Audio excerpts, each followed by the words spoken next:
China are invading every aspect of our lives, every country of Europe, particularly of Italy, England, and France, and it is fascinating analyze how millions of Chinese are arrived in our places, becoming a conqueror of the world.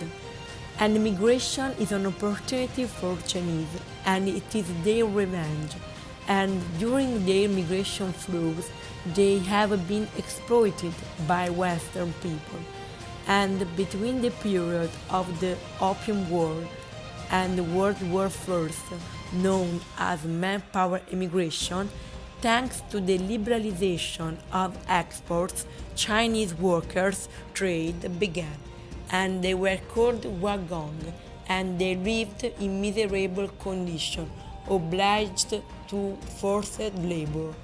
And despite the humiliation, they worked without interruption, with the hope that, as the writer Maria Weber states, they would become a world factory, and they have multiplied, revolutionizing our businesses by settling in our neighborhoods and bringing their aromas.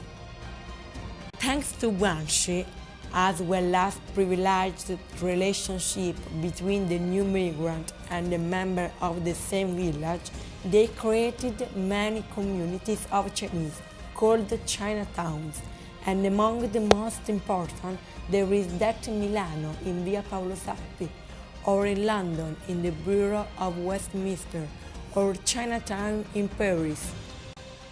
And they are Chinese places with red lanterns out of the shops, and they are full of Chinese characters, and they show how China is near to Europe, our lovely Europe that has always seen by Chinese as a perfect universe to imitate.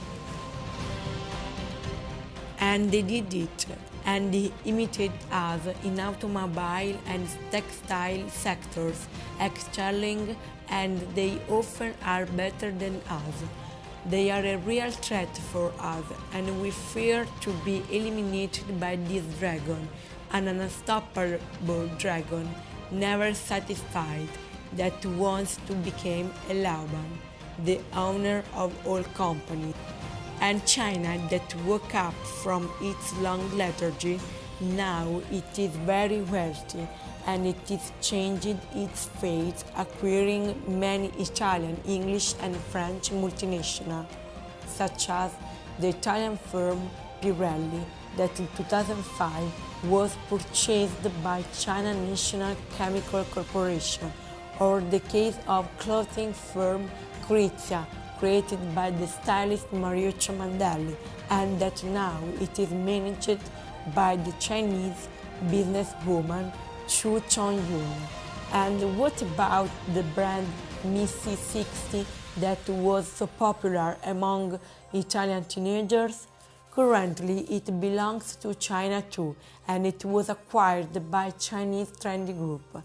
And it is also important their invasion in Italian football world. As a matter of fact, it bought Inter and Milan clubs to demonstrate the realization of their big football dream and the aim of investing in Italy to strengthen themselves in China. And the historic British brand Aquascutum of London that was sold to textile group Shandon Rui, and the most ancient brewery of England, Rum Brewery, that was acquired by Chinese Greenland Holding Group.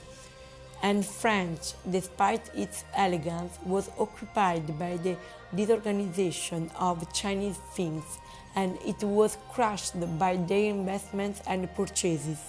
And we know that France has always shined in the production of wines, but now China possesses more than 100 French chateaux, such as Chateau Brisson or Chateau Tour-Lagance, sold to the young importer of wines, Heian Cheng, and Chateau Chenu Lafite, acquired by the Chinese group Haichang.